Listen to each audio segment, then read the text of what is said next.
las 9:32 de la mañana y vamos a abordar ahora un tema muy, pero muy importante, obviamente, aquí en Adolescencia Sin Conflicto. Nuestra invitada, Sandra Schiffer, que está con nosotros. Y yo no sé si ustedes en casa tienen un hijo que a lo mejor tiene bajo rendimiento o que dicen, hijo, no es la escuela adecuada, no sé si estoy bien, no sé si tiene que ver con esto, pero mi hijo va mal. ¿Qué podemos hacer para crear buenos hábitos en el estudio de los niños? Sandra, muy buenos días. Qué buen tema, bravo. Sí. Y sobre todo para no traumarlos y que no tengan esta creencia de que son tontos. Así es. Yo creo que eso se lo podemos ir creando desde pequeños o no. Sí. Hay que cuidar mucho esta parte, ¿no? El bajo rendimiento escolar se da por muchísimos factores, ¿no? Pero como tú dices, algo importantísimo es a qué escuela van, con quiénes se relacionan, qué tipo de comunicación tengo yo con mis hijos desde pequeños, porque nosotros nos estamos fijando ahorita en la adolescencia, pero todo esto viene desde que inician, desde que nacen, ¿no? Sí. Y desde que entran a preescolar, como dices, ¿qué escuela escojo? ¿En base a qué sistema? ¿Qué va conmigo?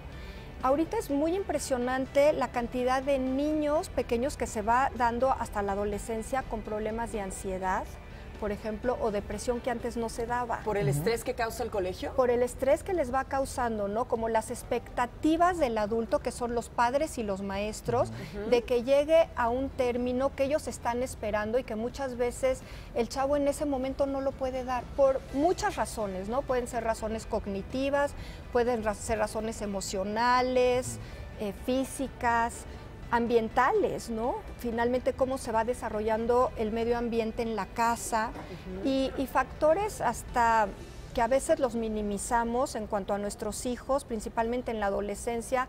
Por ejemplo, si viene a vivir alguien más a la casa, si la situación económica está difícil, si los padres se separan. Hasta cómo se llevan con los amiguitos en la escuela, ¿no? Esta presión social. Exacto. De integrarse, de ser aceptados, todo eso les afecta en lo académico. Y de que tú como padre quieres escogerle a los amigos, ¿no? Que también eso ha influenciado mucho en toda esta dinámica. Entonces, en el adolescente que entra en una situación de desequilibrio con toda esta parte hormonal, ¿no? Y de repente empiezan a aislarse o empiezan a estar con una motivación muy baja, la autoestima, que es muy importante, ¿no? Cuando no hay un problema cognitivo que se haya venido jalando desde chico, generalmente cuando los chavos en la adolescencia presentan ciertos problemas es por la parte emocional. Entonces nosotros podemos ver un bajo rendimiento académico y pensar, no, pues el chavo no sabe estudiar. Puede ser una posibilidad, claro, ¿no? Que nunca ha tenido buenas estrategias de estudio y hay que ayudarlo porque eso le va a agilizar su aprendizaje a no estar tantas horas en el estudio, ¿no? Hay chavos que en la universidad que de repente llegan y me dicen, ¿por qué mi compañero puede aprenderse todo esto en 2 horas y yo estoy 5? La verdad es que qué frustración.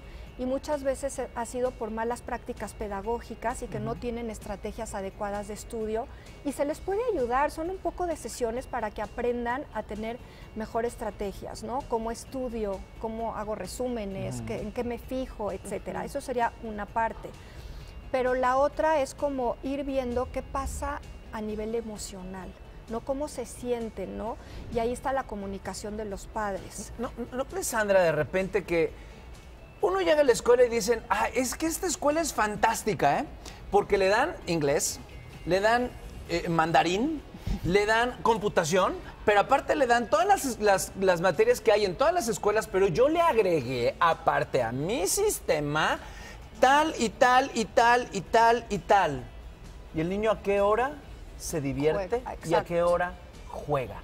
Eso es algo muy importante porque eso es lo que ha hecho que las escuelas vendan y como padres creemos, no, que mi hijo aprenda mandarín a los 4 años porque ese es el idioma del futuro, ¿no? Y me ha pasado mucho y yo les digo, el chavo lo va a aprender si está bien, pero ahorita lo que necesita es estar en un ambiente que le propicie estimulación para querer estudiar y salir adelante, porque si él está motivado va a lograr todo. Si él está bien, va a lograr todo, ¿no? Eso. Y te digo, esta parte de la ansiedad que yo la veo mucho, nosotros lo hemos combinado por ejemplo, en las terapias y todo, con mindfulness, con yoga, con meditación. Que cada día están más presentes en las escuelas, está increíble. Porque necesitamos que el chavo esté relajado para poder aprender. Y hay niños también que no necesariamente pueden tener esta cosa de estar relajados. Hay niños que necesitan pararse y necesitan tomar una clase, perdón, los cambios, pero tiene que estar aquí. porque su nivel no sé, son como muy kinestésicos que necesitan estar. Y esos niños necesitan otro estilo y otro tipo de escuela y otro tipo de aprendizaje para que estén con esa felicidad que los haga ser plenos, felices y mejores adolescentes en un futuro. No porque sea una escuela rígida, ya por eso tiene que ser la mejor y mantenerlo a fuerza. Hay niveles y hay formas de educar a los hijos en diferentes formas, ¿no? Claro, eso es importantísimo lo que tú dices, ¿no? Cada persona necesita y tiene otro estilo de aprendizaje, muy diferente. Y ahí la importancia de que los maestros estén actualizados y tengan esa apertura, ¿no? Porque inclusive hasta la forma de hacer los exámenes. Tú puedes evaluar de tantas formas para saber si el chico tiene los conocimientos, que ahí tienes que tener como esa apertura y esa dinámica en el colegio, ¿no?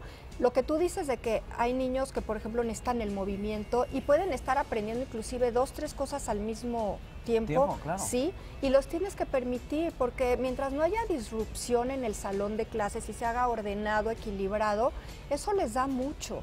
Pero a veces nos enfrentamos con situaciones como muy cuadradas, muy cerradas, en donde el niño tiene que estar sentado o el adolescente 3 horas en una silla haciendo determinado trabajo y no hay como esa dinámica, y si el chavo necesita otro tipo de aprendizaje, pues no lo logra. Entonces tienes que empezar como a explorar cuáles son las necesidades del chico, ¿no? En ese momento está teniendo un bajo rendimiento escolar, ¿por qué? Porque digamos que el estilo de aprendizaje que se le está dando no es el que va con él, porque tiene ciertas dificultades en este momento a nivel emocional, que no se siente a gusto, porque no hay comunicación en casa. ¿Qué pasa, no? Y entenderlo y empezar a extender esa situación. En casa, básico, ¿no? Básico. Tenemos este niño que está, yo te hablo en tema personal con uno de mis hijos, que todo el tiempo tiene que estar en movimiento, y a veces nosotros, no sé si cometemos el error, no, pero quédate quieto, come, sentado, no te muevas, y eso, creo yo, les provoca esta ansiedad de necesito moverme, pero si me muevo me regañan. Entonces, ¿cómo hago y me tengo que quedar quieto? Entonces ya empieza la ansiedad. Creo que también estar abiertos a que si tienes varios hijos, no todas las escuelas están diseñadas para toda una familia. Cada niño es diferente. Tener como esa apertura también como papás de decir, no, vamos a encontrar lo que mejor le conviene a cada uno.